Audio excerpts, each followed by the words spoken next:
It's tiny, isn't it? Like 2 mouthfuls. Looks more like a song. Perfume sample.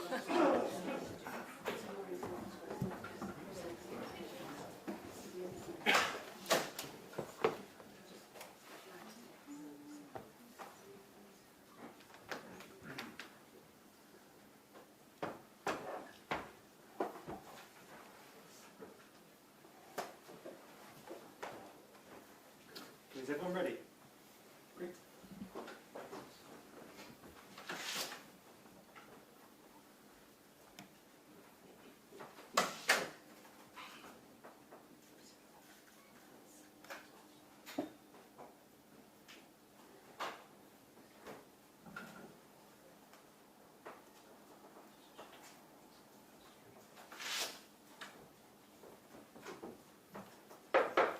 Court rise if able.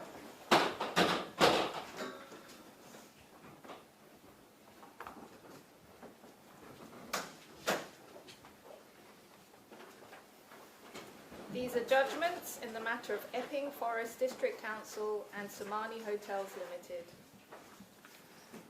This is a summary of the judgment of the court, a decision which runs to over 120 paragraphs. In accordance with the court's usual practice, the full text will be supplied to the parties' legal teams today for checking for any typographical errors or factual errors such as, for example, a wrong date or reference. The judgment is not supplied at this stage for further argument. As soon as the parties have had the opportunity to carry out these checks, the full text will be uploaded to the National Archive and will be published on the judicial website. This summary will be published on the judiciary website as soon as practicable after this hearing. These are 2 linked applications for permission to appeal before the court. The applications were listed for oral hearing yesterday on the 28th of August 2025, with the appeals to follow. The first of the applications is brought by the Secretary of State for the Home Department, Home Secretary, and the second by Somani Hotels Limited, Somani. The respondent to both appeals is Epping Forest District Council, the council. The appeals themselves both concern the grant to the council of a temporary, i.e. time-limited, injunction by Mr. Justice Eyre, the judge, on 19th August 2025. That injunction was granted pursuant to Section 187B of the Town and Country Planning Act 1990, the 1990 Act, to restrain Somani from using the Bell Hotel at High Road, Bell Common, Epping, Essex, the hotel, as accommodation for asylum seekers. The council argues in this case that Somani's actions are in breach of planning law.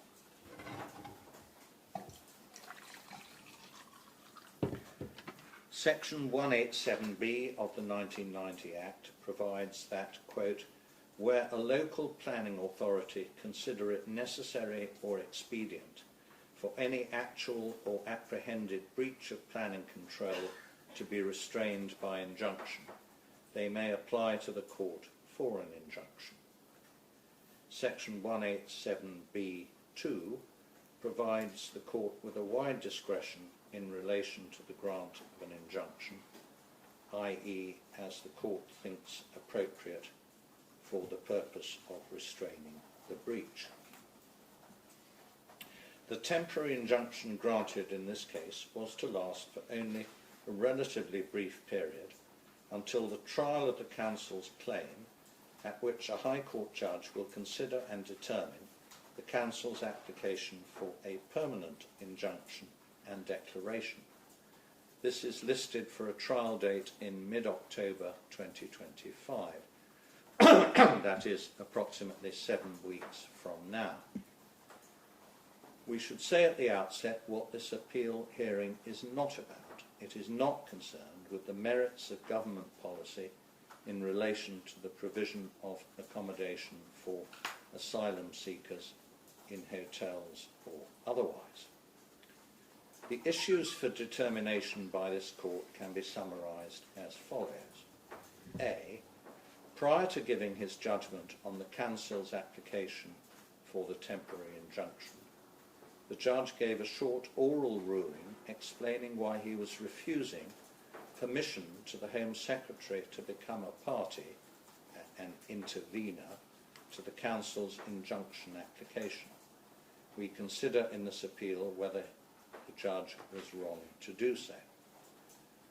The judge went on, the judge went on to grant the temporary injunction to restrain the continued provision of accommodation to asylum seekers at the hotel pending the trial. In this respect, too, we consider whether he was wrong to do so. Background facts. The hotel is situated on the outskirts of the centre of Epping. It is currently owned and run by Somani. The council is the local planning authority for the district of Epping. The hotel currently accommodates approximately 138 asylum seekers. The provision of this accommodation is under contract between Somani and Corporate Travel Management North Limited, CTM, a service provider contracted by the Home Office to provide accommodation to asylum seekers. This is the third period in the hotel's recent history in which it has been used for the provision of accommodation for asylum seekers. Previously, it was used in this respect, A, between 22nd May 2020 and 4th March 2021, and B, between October 2022 and April 2024. At no time during these earlier periods, between 20 and 2024, did the Council take steps to restrain Somani from providing accommodation at the hotel for asylum seekers. Within the second period referred to above, specifically in February 2023, Somani applied to the Council for planning permission for a temporary change of use, i.e. to accommodate asylum seekers rather than operating the hotel for paying members of the public. Somani did so without prejudice to its legal position that the hotel could lawfully, temporarily accommodate asylum seekers under contract with the Home Office.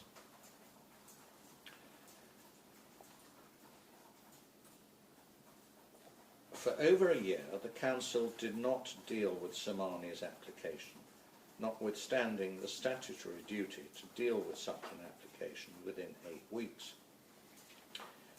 As the contract between Somani and the Home Office came to an end in or about April 2024, Somani withdrew its application for temporary change of use. For about 1 year, the hotel was closed.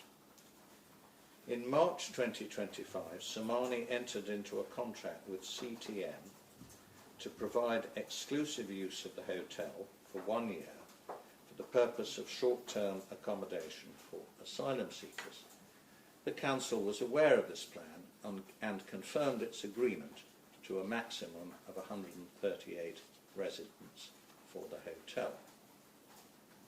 In April 2025, the hotel reopened, providing accommodation for up to 138 single adult male asylum seekers. The Council informed Somani that it would need to seek permission for a change of use of the hotel. On 15th May 2025, Somani, having taken advice from the Home Office, informed the Council in writing that it would not be submitting a temporary application for a change of use. The Council did not reply. On 11th August, without any prior pre-action notice, either formal or informal, to Somani or the Home Office, the Council issued injunction proceedings against Somani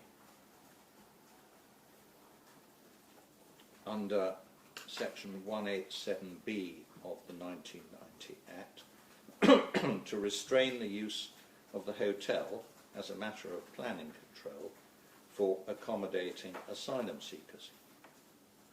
The Council also sought a temporary interim injunction pending trial. It sought a declaration that the current use of the hotel does not amount to use as a hotel, which is the permitted use of the premises for the purposes of planning control. The documents were formally served on Somani on 12th August. Since April 2025, 3 arrests have been made by the police in respect of individuals accommodated at the hotel, and criminal charges have been brought against the individuals. One incident is reported to have occurred on 8th July and involved alleged sexual assaults, incitement of a girl to engage in sexual activity, and harassment without violence. This has, unsurprisingly, attracted considerable interest in local and national media. Since July 2025, there have been largely continuous protests outside the hotel. The focus of the protests is that the hotel should no longer be used to house asylum seekers. Some of the protests have involved violent and disorderly incidents. As of 3rd August, the police reported that 25 people had been arrested in connection with offences at these protests, and 16 people had been charged with criminal offences. The application for an injunction under Section 187B of the Town and Country Planning Act 1990. The hearing of the Council's application for a temporary injunction was listed before the judge on Friday, 15th August 2025. By this time, the Home Office had received informal notice of the application, but was neither present nor represented at the hearing. The judge reserved his judgment in relation to the application for the temporary injunction until 2 p.m. on Tuesday, 19th August. On Monday, 18th August, the Government Legal Department issued an application for the Home Secretary to be joined as a party to the litigation. This application was considered by the judge on 19th August, prior to the delivery of his reserved judgment. The application was supported by Somani, but opposed by the Council. In a short oral judgment, the judge gave his reasons for refusing the Home Secretary's application for party status. In short, he concluded that it was not, quote, desirable, unquote, a term used in the civil procedure rules, for the Home Secretary to be a party to the litigation. The judge then went on to hand down his reserved judgment. In that judgment, he gave his reasons for granting the Council the temporary injunction. Under the terms of the injunction, Somani was restrained from using the hotel for accommodating asylum seekers, howsoever described, or for using the hotel otherwise than as a hotel. The upshot of the injunction is that all 138 asylum seekers currently resident at the hotel will need to be relocated by 12th September, pending the final hearing in October. The Home Secretary and Somani promptly issued applications for permission to appeal to this court. They were listed before us for hearing yesterday. Given the importance and urgency of the matter, we are giving judgment today. The Court of Appeal's decision on the Home Secretary's appeal relating to joinder as an intervener to the Council's application. The Court of Appeal grants the Home Secretary's application for permission to appeal against the decision dismissing her application for party status, and further grants the Home Secretary intervenor status in the litigation between the Council and Somali. The Home Secretary has clear statutory duties towards asylum seekers in this country under the Immigration and Asylum Act 1999. These include the duty to provide support to them and their dependents, and to prevent destitution among this cohort. Given these duties, in addition to her constitutional role relating to public safety, the Home Secretary is plainly directly affected by the issues in this case, and specifically by the grant or not of an injunction to restrain the provision of accommodation for the asylum seekers at the hotel. On an application for party status, the Court will consider whether, quote, it is desirable to add the new party so that the Court can resolve all the matters in dispute in the proceedings, unquote. Civil Procedure Rule 19.22. The judge failed to give this rule the wide interpretation it required, which led to his erroneous finding that the Home Secretary's application should be refused. He failed to have any adequate regard to the range of issues which would be likely to arise if the injunction were granted.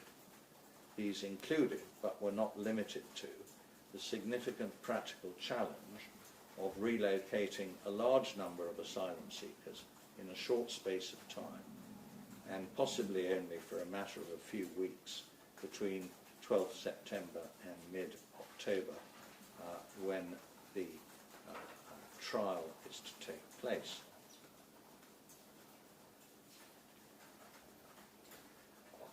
If the Council's application were to fail at trial, the hotel would be permitted to continue to operate as it is at present. The judge denied himself the opportunity to consider the wider range of public interest factors which would be relevant to this application. These, in our view, rendered it more than just merely desirable that the Home Secretary be enabled to participate in the court process. The judge needed to put himself in a position to determine the application from the most informed perspective. The Home Office was in a strong position to provide evidence relevant to the disputes and issues before the court at this interim stage and at the final hearing. We were unpersuaded that it would be sufficient for the Home Office to provide evidence for Somali to file. The provision of key evidence by someone outside the litigation to someone within the litigation hardly meets the expectation of the right to be heard. Moreover, the judge appeared to apply a test of necessity to the question of joinder, which placed the bar for joinder too high. While the judge was entitled to be concerned that the Home Office had applied very late for the Home Secretary to be made a party to the litigation, that did not, in our view, justify excluding her from the proceedings. We turn now to the substantive issue of whether an interim injunction should have been granted. This court takes as its starting point that an interlocutory injunction is a discretionary remedy. It is not open to this court to set aside the exercise of the judge's discretion simply because the three of us would have exercised it differently. It is our role to review that decision and only interfere with it if we identify a flaw or flaws in the judge's treatment of the question to be decided, such as an error of law, a gap in logic, or a failure to take account of some material factor which undermines the cogency of the conclusion. We conclude that the judge made a number of errors of principle which undermine his decision. The wider picture. The provision of accommodation for asylum seekers pursuant to the Home Secretary's statutory duty is a national issue requiring a structured response. Ad hoc interim injunction applications seeking closure of particular sites may each have some individual merit, but the judge's approach ignores the obvious consequence that closure of one site means that capacity needs to be identified elsewhere in the system and may incentivize local planning authorities who wish to remove asylum accommodation from their area to apply to the court urgently before capacity elsewhere in the system becomes exhausted. The potential cumulative impact of such ad hoc applications was a material consideration within the balance of convenience that was not considered by the judge, perhaps because he did not have the advantage in reaching his decision of evidence and submissions from the Home Office. The arguments on behalf of the Home Secretary in this, the written arguments on behalf of the Home Secretary in this appeal included the contention that, quote, the relevant public interests in play are not equal, unquote, and that one aspect of this is that the Home Secretary's statutory duty is a manifestation of the UK's obligations under Article 3 of the European Convention on Human Rights. This point was not pursued in oral argument. Any argument in this particular context about a hierarchy of rights is, in our view, unattractive. The incentivisation of protests. We were told by counsel for Epping that the protests operated as a trigger for the application for the injunction. The fact of protests outside a building is not obviously a matter falling within planning control. While we accept that the judge was right to exercise considerable caution before attaching weight to the fact of the protests, including unlawful protests, outside the hotel, he nonetheless gave weight in his evaluation to the fact that protests were occurring and weighed them in the balance as a factor in favour of granting the injunction. These are worrying aspects of the judgment. If an outbreak of protests enhances the case for a planning injunction, this runs the risk of acting as an impetus or incentive for further protests, some of which may be disorderly, around asylum accommodation. At its worst, if even unlawful protests are to be treated as relevant, there is a risk of encouraging further lawlessness. The judge does not appear to have considered this risk, again perhaps because he had denied himself the advantage of hearing submissions on the merits from counsel for the Home Secretary. Further, and in any event, in this regard, the judge failed to consider whether there would have been alternative measures to mitigate the disruption, such as the use of police powers under the Public Order Act 1986, or an application by the Council to restrain unlawful protests. Epping's delay. For much of the period of 4 years from 2020 to 24, Somani had been running the hotel as accommodation for asylum seekers without enforcement action from the Council. When in 2023 Somani sought planning consent to change its use, for over a year Epping did not process the application, notwithstanding the statutory duty upon it to do so within 8 weeks. The Council was aware by 2025 that the hotel was once again to be used to house asylum seekers, and by its letter of 15 May 2025, Somani made clear that it had been advised by the Home Office that a planning application was unnecessary. The Council took no steps in response to this letter, whether by issuing an enforcement notice or otherwise. There was no threat of court proceedings. Somani was first made aware of any step of this kind when it received the court papers and the court bundle running to over 1,600 pages, together with a detailed skeleton argument prepared by leading and junior counsel.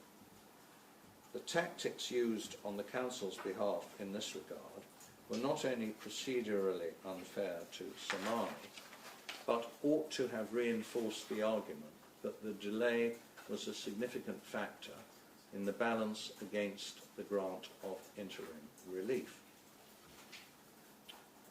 Somani's actions wrongly characterised as deliberate. The judge found as a fact that Somani had acted, quote, deliberately, unquote, in declining to seek change of use permission under planning law after April 2025. He was critical of them for taking this line. He was wrong in both respects. Those undeserved criticisms, which were repeated several times in the judgment, plainly played a material part in the judge's ultimate decision. If the Council had considered Somani to be in breach of planning laws, it could have taken enforcement measures provided for within the 1990 Act. It did not do so.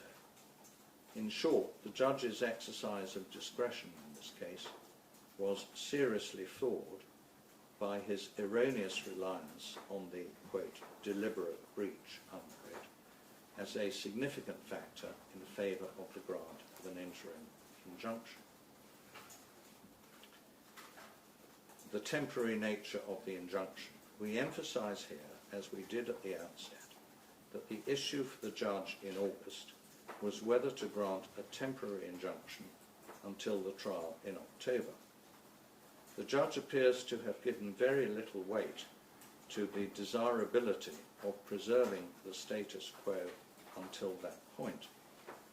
The risk of injustice to the residents of the hotel by being dispersed by 12th September, when the trial of the claim was to take place only some 6 weeks later, seems to have had oddly little resonance with the judge.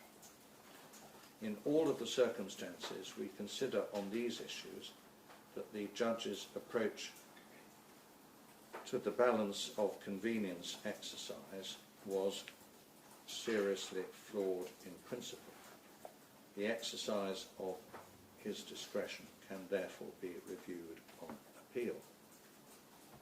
The Epping residents' fear of crime was properly taken into account by the judge as a factor in favour of the grant of an injunction.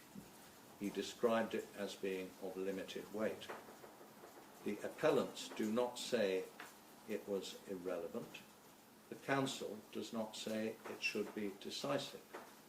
We agree that it is relevant, but in our view it is clearly outweighed in the American cyanamide balancing exercise by the undesirability of incentivising protests.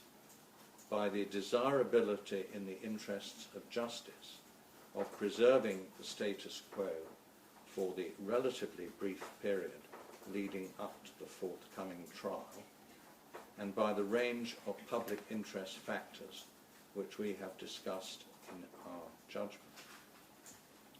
Therefore, we grant permission to appeal both to Somani and to the Home Secretary against the grant of the interim injunction. We allow the appeals and we set aside the injunction imposed on 19 August 2025. The case management directions given by the judge can remain in force, subject to any amendment necessitated by the joinder of the Home Secretary as an intervener. We direct that submissions on costs are to be exchanged and filed by 12 noon on Monday, 1st September, along with any suggested typographical or factual corrections which come to Council's attention. We end by recording our gratitude to Council for their helpful submissions.